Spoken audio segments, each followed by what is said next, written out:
Terima kasih atas segala perhatian. Mohon maaf atas segala kesilapan dan kekhilafan. Aqulu qawli hadza astaghfirullah li wa lakum wallahul muwaffiq ila aqwamit thariq. Wassalamu alaikum warahmatullahi wabarakatuh.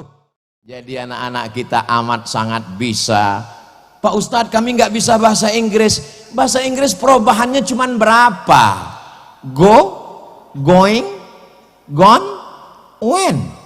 Cuma 4. Tapi zahaba, zahabu, zahabat, zahabata, zahabna, zahabta, zahabtuma, zahabtum, zahabti, zahabtuma, zahabtuna, zahabtu, zahabna. Itu baru fi'il madi, belum fi'il mudhari'nya, belum lagi amarnya, belum lagi nahinya, belum lagi masdarnya, belum lagi isim fa'ilnya, belum lagi isim maf'ulnya. Jadi kalau ada orang mengeluh bahasa Inggris ini berat ya, karena kamu belum bahasa Arab, guys.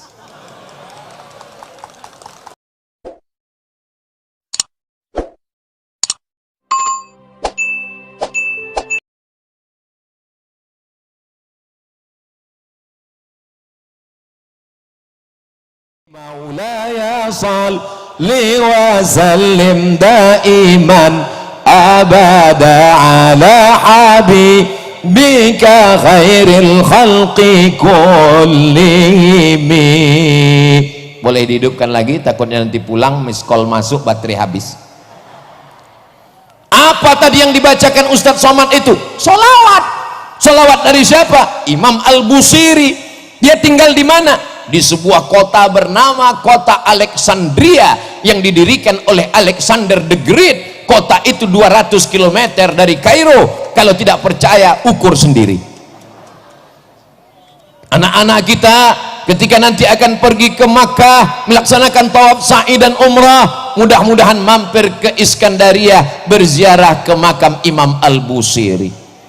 Seorang laki-laki yang tidak berdaya, lumpuh, tidak bisa menulis, tidak bisa berjalan, tidak bisa berbuat apa-apa, tapi dia berusaha keras untuk membuat untayan kata, memaksakan diri dengan ujung jarinya memuji Rasulullah sallallahu alaihi wasallam. Akhirnya dia tulislah syair begitu indah sampai akhirnya dia tertidur lelap karena lelah dan letih. Lalu kemudian dia lihat ada sesosok orang yang begitu ganteng dan sempurna bercahaya membawakan jubah burdah. Maka setelah dia terbangun dan tersadar, sembuh sehat walafiat, maka dia berilah judul syair itu bernama syair burdah, karena hadiah dari Rasulullah sallallahu alaihi wasallam. Sembuh dalam keadaan sehat walafiat. Begitu indahnya kisah Al-Burdah, tapi begitu diperlihatkan kepada orang, apa kata mereka? Ini adalah sholawat bid'ah, wa kullu bid'atin dhalalah wa kullu dhalalatin finnar. Karena tidak dibuat oleh Nabi Muhammad sallallahu alaihi wasallam. Kalau tidak dilakukan Nabi, maka berarti perbuatan itu bid'ah. Apakah pernah Nabi membaca Maulaya salli wa sallim?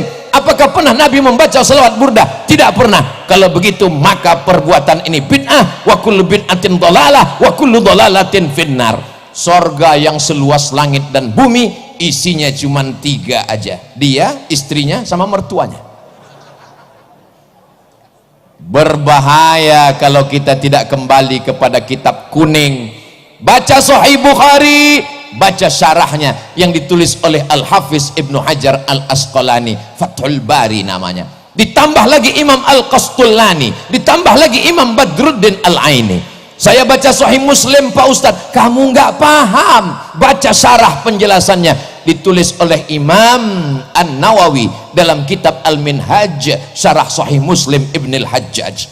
Saya baca kitab Muwatta Malik, Pak Ustadz, kamu nggak ngerti. Nanti kamu akan katakan dalam kitab Muwatta Malik ini hadisnya dhaif semua, sanadnya putus semua, ini balaghat, ini munqati'at, ini maqtu'at. Padahal sesungguhnya sanad-sanadnya sudah disambungkan oleh Imam Ibnu Abdul Bar dalam kitab At-Tamhid lima fil Muwatta minal ma'ani wal asanid. Saya membaca kitab Sunan Tirmidzi, Pak Ustadz, baca syarahnya Tuhfatul Ahwadhi. Saya baca Sunan Abi Daud, Pak Ustadz, baca syarahnya Aunul Ma'bud dan syarah yang lain. Saya baca kitab Sunan Ibni Majah, Pak Ustadz, baca syarahnya Hasyiah As-Sindi. Saya baca Musnad Ahmad bin Hanbal Pak Ustaz, baca penjelasan, ta'liqat, wa syuruhat, wa tahqiqat yang ditulis oleh para ulama. Semua penjelasan-penjelasan itu dalam kitab kuning walaupun warnanya. Jadi pintu masuknya gimana Pak Ustadz?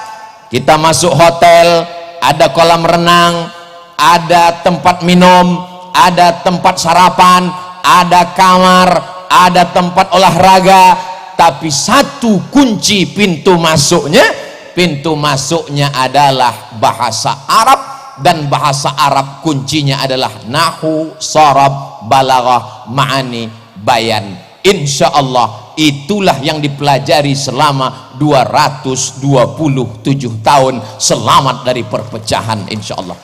Jadi kalau umat ini mau selamat, tidak ada jalan lain, selamat dari tabdi' membid'ahkan, selamat dari tafsik memfasikkan, selamat dari takfir mengkafirkan.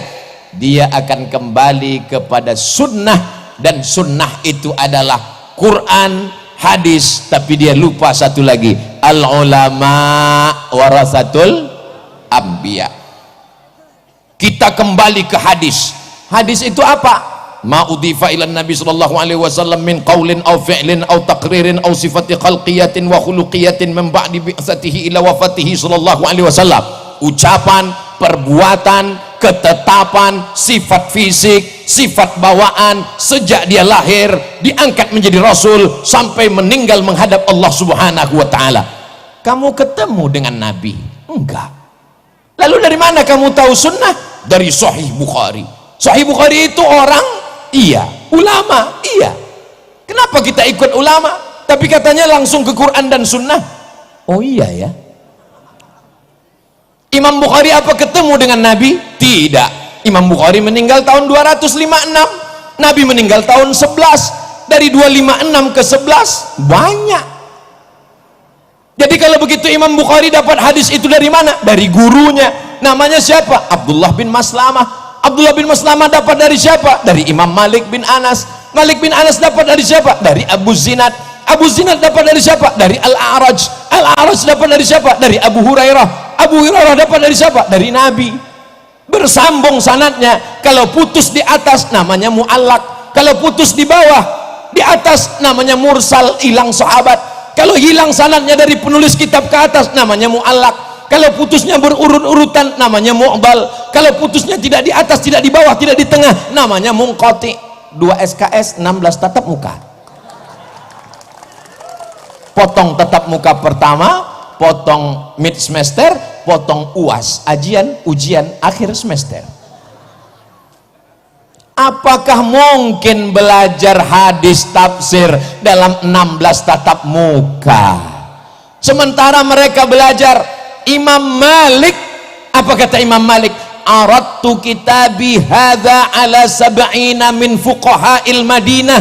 Aku bacakan kitabku ini kepada 70 ahli fikih kota Madinah. Kulluhum wata'uni fasammaituhu muwatta'a. Semuanya setuju dengan isi kitab Muwatta, maka aku sebut kitab ini Muwatta. Kitab hadis tertua yang dicetak saat ini, meninggal tahun 179 Hijrah. Catatan-catatan penting dari Imam Malik ke guru-gurunya bersambung sampai ke Nabi sallallahu alaihi wasallam. Al-isnad minad din. Sanad adalah bagian dari agama. Fanzuru amman ta'khudhu dinakum. Perhatikan kamu ambil sanad ilmu kamu dari siapa. Orang sekarang kalau ditanya, kamu belajar dari siapa? Dari guru saya. Siapa guru kamu? Syekh YouTube. Nama lengkapnya siapa? Tabayatubu. YouTube. Belajar di YouTube nggak apa-apa kalau gurunya ada. Sebenarnya jamaah yang hadir hari ini, mereka cuma memastikan apakah Abdul Somad itu ada. Tadi di rumah Kiai ketemu dengan beberapa adik-adik, ketemu, ini Abdul Somad yang selalu kulihat di YouTube. Memangnya ada orang di YouTube itu nggak ada di alam nyata? Ada. Anak saya selalu ngelihat dia, saya selalu ngelihat dia. Pas saya datang ke kampungnya dia nggak ada. Siapa itu? Upin Ipin. Nggak ada. Memangnya ada di YouTube itu yang suaranya ada, orangnya nggak ada? Ada, suaranya ada, tapi orangnya nggak ada. Siapa itu? Ya itu kalau kita tanya, Anda sedang berada di Jalan Sudirman, jangan belok kiri, terus aja. Itu suaranya ada, orangnya nggak ada, itu mesin. Kalau dijamin orangnya ada, kita dengar kajiannya. Kalau nggak paham kita tanya ke guru, kita bisa komplain. Maka ini adalah perbuatan kemajuan teknologi membuat kita menjadi mudah untuk belajar. Bukankah dulu Al-Quran tidak ditulis di atas kertas? Al-Quran ditulis di pelepah korma, di tulang onta, di batu yang ceper. Masya Allah, langsung kertas datang. Syukron Kiai. Kertas barang mewah dari Tiongkok. Mereka membuat bubur yang terbuat dari bambu, karena negeri itu disebut dengan negeri tirai bambu. Bambunya habis dimakan oleh panda, lalu kemudian bambu dibubur. Setelah bubur bambu dijemur, jadilah kertas. Lalu kemudian kita pun sekarang menemukan ada yang disebut dengan pulp and paper. Pulp, bubur kertas. Paper, bubur yang sudah dibuat menjadi kertas. Kertasnya kenapa warnanya kuning? Karena terbuat dari ubi yang murah. Kertas yang mahal, yang punya uang adalah orang Eropa dan Amerika. Ini termasuk kertas yang mahal. Kenapa? Karena lintar, tintanya tidak luntur. Apa yang terjadi ketika kertas tidak ada? Mereka menulis Quran di pelepah korma, di tulang onta. Lalu kemudian kapan Al-Quran baru ditulis di atas kertas? Ketika 70 penghafal Quran meninggal dunia memerangi seorang nabi palsu bernama Musailamah Al-Kadzab. Nama kampungnya Yamamah, nama orangnya Musailamah, nama kampungnya Yamamah. Karena mikrofonnya kurang jelas, jamaah pulang ke rumah cerita nama nabi palsunya Yamamah, nama kampungnya Musailamah. Yang cerita serius, yang dengar ngangguk. Lalu kemudian apa yang terjadi? Ketika itu Sayyidina Umar Ibnul Khattab mengatakan, wahai khalifata Rasulillah, ini 70 penghafal Quran sudah meninggal dunia. Aku khawatir kalau penghafal Quran ini meninggal, Quran akan hilang. Kalau begitu kita mesti membukukan Al-Quran. Apa kata Abu Bakar Siddiq? Aku takut membukukan Al-Quran karena Nabi tidak pernah melakukannya, Nabi tidak pernah memerintahkannya, sampai Allah melembutkan hati Abu Bakar Siddiq. Akhirnya dia setuju karena khawatir Quran akan hilang. Maka disusunlah tim penulisan Al-Quran yang diketuai oleh Sayyidina Zaid bin Thabit sebagai sekretaris, Ubay bin Ka'ab salah seorang imam pada masa sholat tarawih yang dibuat oleh Umar Ibnul Khattab. Anak-anak muda yang gagah perkasa. Siapa Zaid bin Thabit? Zaid bin Thabit adalah penterjemah Rasulullah yang berkata, ta'allamtuha wa hadaqtuha. Saya mempelajari bahasa Yahudi selama nisfa syahrin, setengah bulan. Zaid bin Thabit cerdas. Ketika Nabi hidup dia penterjemah, umurnya lebih kurang 15 tahun. Anak umur 15 tahun sekarang kelas 1 SMA tidak masuk kelas karena online, kecuali di pondok pesantren dia tetap belajar full sampai hari ini. Banyak yang nanya ke saya, kenapa orang di pesantren tetap belajar Pak Ustadz? Karena COVID tidak mau masuk pesantren. Tapi bukan berarti anak yang tidak pesantren berarti COVID. Kenapa mereka tidak mau masuk pesantren Pak Ustadz? Karena takut disuruh menghafal Alfiyah Ibnu Malik beserta syarahnya, syarah Ibnu Aqil.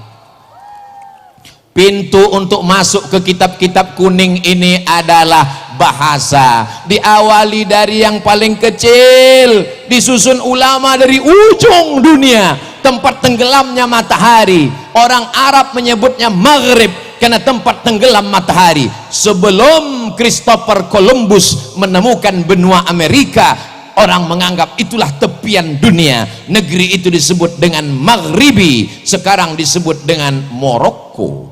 Saya belajar di Maroko 2 tahun.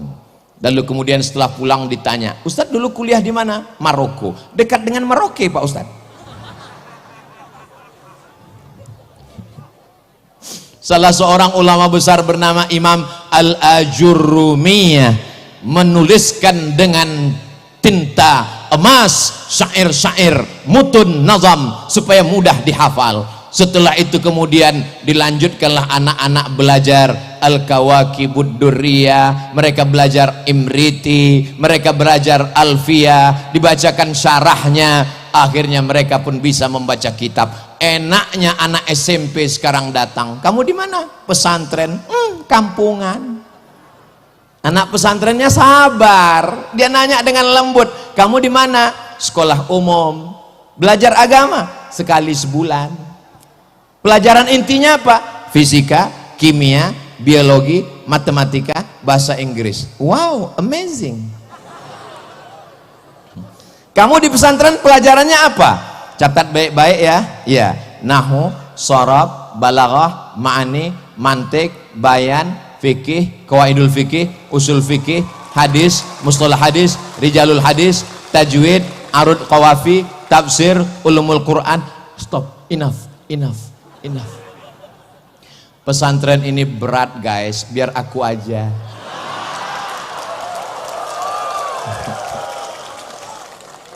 Banyak orang salah sangka, anaknya nggak lulus SMP negeri, nggak lulus SMP plus, nggak lulus SMP swasta karena mahal. Ya udahlah, masuk pesantren aja. Belum masuk pesantren aja udah error. Ditambah pelajaran yang begitu banyak, hang. Cari anakmu yang paling jenius, cari anakmu yang paling pintar, cari anakmu yang paling tajam otaknya, masukkan dia ke pesantren, tamat pesantren, dia akan menjadi Imam Al-Bukhari, dia akan menjadi Imam Asy-Syafi'i, dia akan menjadi Imam Al-Asy'ari, dia akan menjadi Imam As-Suyuti. Apa kata Imam Jalaluddin Abdurrahman As-Suyuti? Hafiztu mi'atai alfa hadis, aku hafal 200.000 hadis. Law wajadtu aktsara min dzalika la hafiztuha, kalau aku dapat lebih dari itu aku akan hafal juga.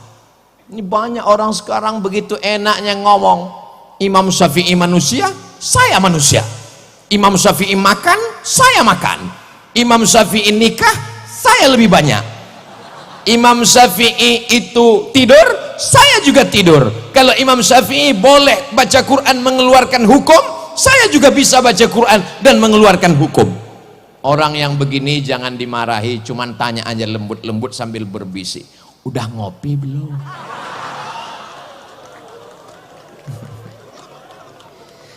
Imam Syafi'i kalau dia pulang dari masjid ke rumah, dia ambil kapas, dia sumbat telinganya.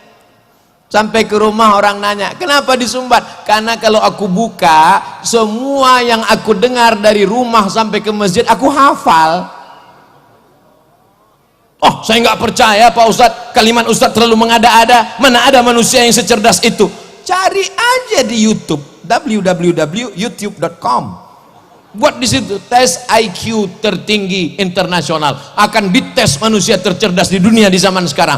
AAA QQ 7 BB QQ CC CC bisa dia ulang kembali. Orang yang seperti itulah yang cerdas, yang membaca Al-Quran, yang menghafal hadis Rasulullah Sallallahu Alaihi Wasallam.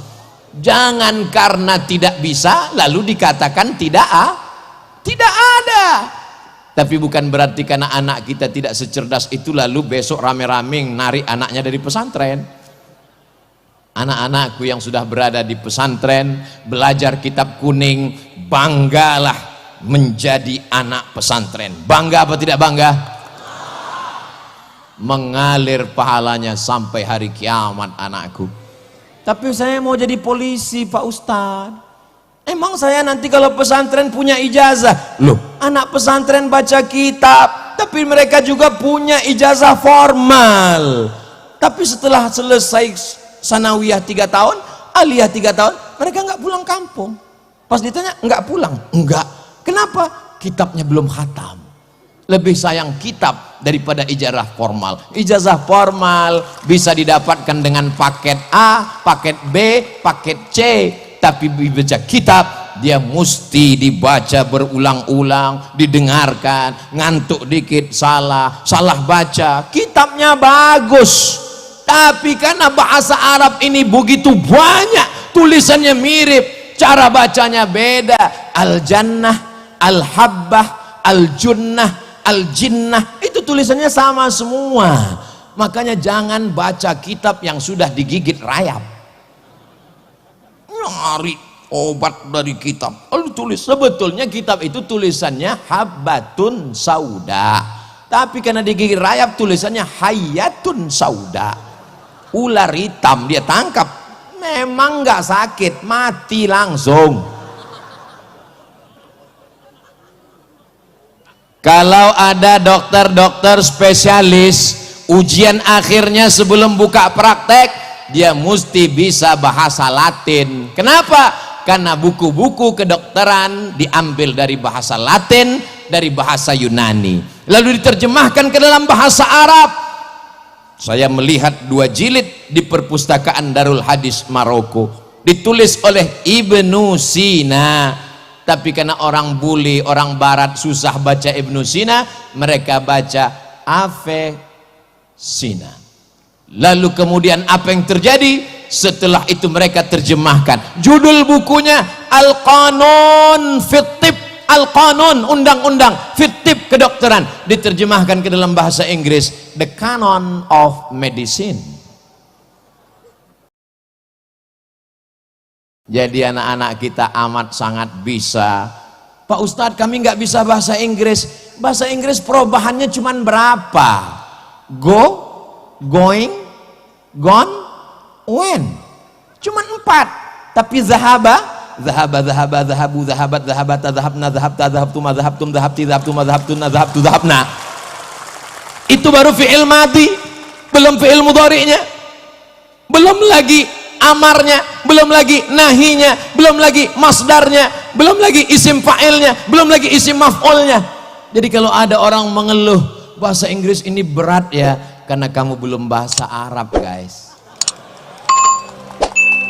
Sekarang orang kalau belajar bahasa Arab dia katakan, oh bahasa Arab ketinggalan zaman. Apa tuh bahasa Arab? Bahasa Inggris hebat, sekarang dipakai dunia global internasional. Kenapa dunia internasional pakai bahasa Inggris? Bukan karena bahasa Inggris hebat, karena negara di dunia paling banyak dijajah oleh Inggris. Mudah-mudahan ceramah ini nggak diterjemahkan ke bahasa Inggris. Kalau diterjemahkan sampai ke kedutaan Inggris, nggak masuk saya ke Inggris.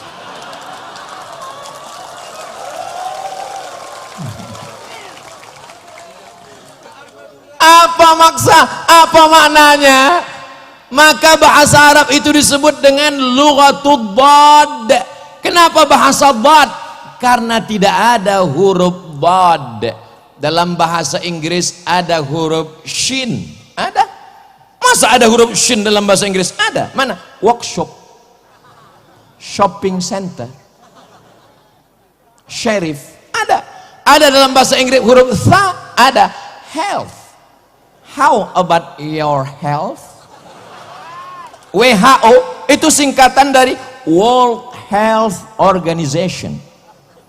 Tapi huruf bad, huruf ain tidak ada dalam bahasa Inggris. Huruf ain, I love you. Tidak ada dalam bahasa Inggris qalqalah. Tidak ada. Makanya kamus bahasa Arab, kamus bahasa Indonesia lengkap Purwadarminta 1 jengkal.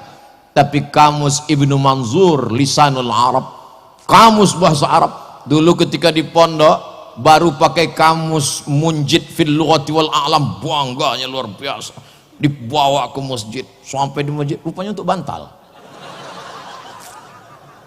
Begitu melihat perpustakaan besar, Tajul Arus, Al-Muhit, Lisanul Arab, Al-Qamus, ternyata kamus-kamus ini luar biasa. Untuk onta saja berapa?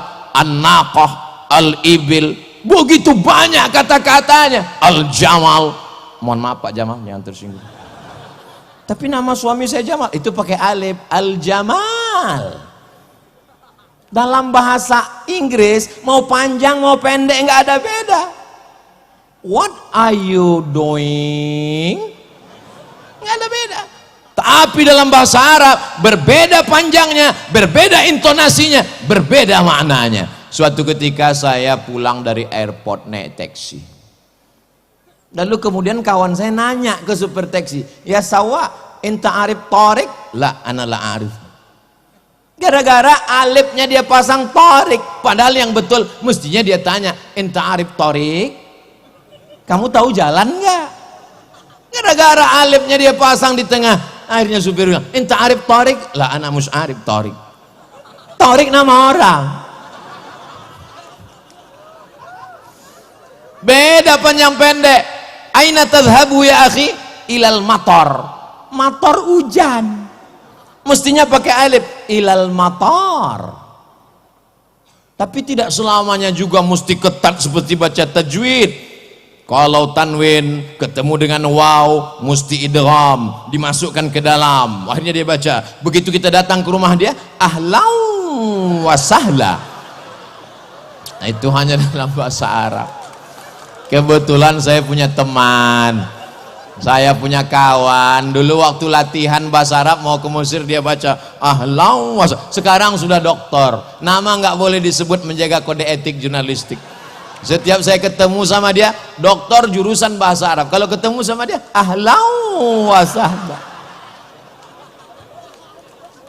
Saudara yang dimuliakan Allah Subhanahu wa taala, dulu sebelum ke Mesir saya sempat 1 tahun di jurusan bahasa Arab Fakultas Tarbiyah di Institut Agama Islam Negeri Sultan Syarif Kasim. Salah satu dosennya merupakan mahasiswa pertama Ma'had Khartum lil Lughatil Arabiyah li ghairin natiqina biha di Sudan.